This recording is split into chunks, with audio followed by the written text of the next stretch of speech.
नमस्कार। प्रभु जी का धन्यवाद करते हैं आज के इस एक और शाम के लिए। प्रभु जी ने भाग्य दिया फिर दोबारा आप सबसे प्रभु की वाणी के द्वारा हम चर्चा कर सकें। हम देखते हैं बहुत से परमेश्वर के वचन के भेद और रहस्य जिनके द्वारा हमारे जीवन में बड़ा ही परिवर्तन आता है, आशा आती है और हमारे जीवनों के अंदर बहुत ही अद्भुत परमेश्वर का कार्य देखने को मिलता है।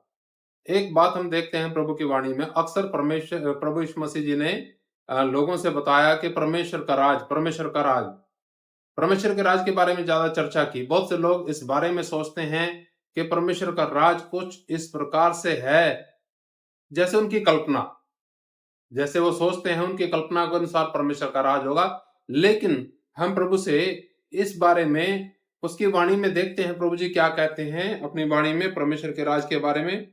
यहाँ पर फरीसियों ने पूछा प्रभु यीशु मसीह जी से, लूका का सुसमाचार उसका 17 अध्याय और उसका 20 वचन में लिखा है, जब फरीसियों ने उससे पूछा कि परमेश्वर का राज कब आएगा, तो उसने उनको उत्तर दिया, परमेश्वर का राज दृश्य रूप में नहीं आता। प्रियो, देखिए यहाँ पर लोगों की सोच क्या है परमेश्वर के राज के बारे में। उस समय भी क्या सोच थी और आज भी लोग क्या सोचते होंगे कि परमेश्वर का राज कुछ इस टाइप से होगा, इस प्रकार से होगा जैसे दुनिया में दुनियावी लोग राज करते हैं ना।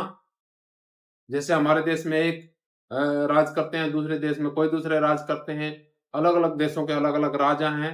वहां पर जब कोई राज करता है, मान लीजिए अमेरिका में कोई राज कर रहा है, ट्रंप राज कर रहे हैं, तो ट्रंप का राज बोलेंगे। लेकिन परमेश्वर का राज कैसे होगा? तो सोचिए प्रभु यीशु मसीह जी ने इस सवाल का जवाब किस प्रकार से दिया। यहाँ पर लिखा, प्रभु जी कहते हैं परमेश्वर का राज दृश्य रूप में नहीं आता। सोचिए, आप क्या सोचते हैं परमेश्वर के राज में?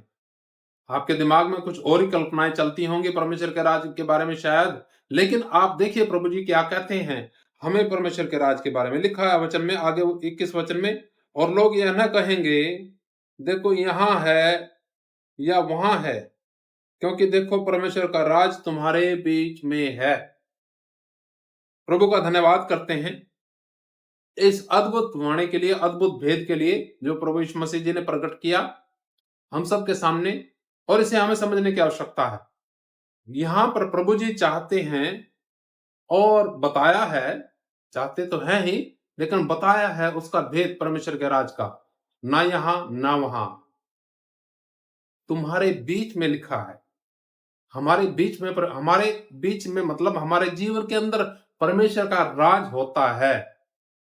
आएगा उस समय जिस समय एक व्यक्ति मन फिरा करके प्रभु को अपने जीवन का उद्धारकर्ता मानते हैं और प्रभु के वचन के अनुसार चलते हैं, तो परमेश्वर का राज हमारे जीवन के बीच में आता है।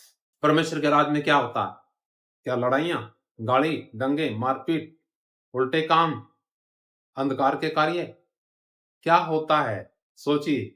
आप सोचते होंगे कि परमेश्वर का राज आएगा तो ये होगा वो होगा, तो वो चीज जो सोचते हैं आप दुनिया में अलग जगह, वो इधर उधर नहीं, वो कहां होनी चाहिए? हमारे जीवन के अंदर पाई जानी चाहिए। परमेश्वर चाहते हैं कि हमारे जीवनों के अंदर परमेश्वर का राज आए। प्रभु यीशु मसीह चाहते हैं कि यहीं इसी पृथ्वी पर रहते हुए परमेश्वर का राज आपके जीवन के अंदर, हमारे जीवन के अंदर आए। लेकिन परमेश्वर का राज कोई दिखने वाली चीज नहीं है।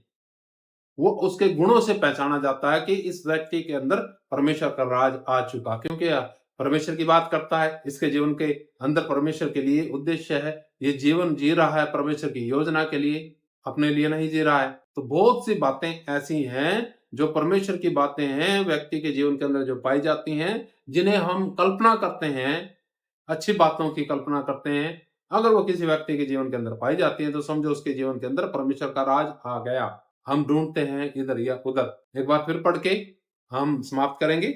और लिखा है यहाँ पर, फरीसियों ने उससे कहा, उससे पूछा कि परमेश्वर का राज कब आएगा, तो उसने उनको उत्तर दिया, परमेश्वर का राज दृश्य रूप में नहीं आता।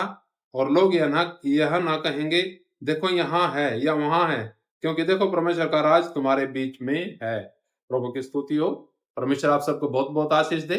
प्रार्थना कीजिएगा और जांचिएगा, देखिएगा क्या आपके जीवन में परमेश्वर का राज आया।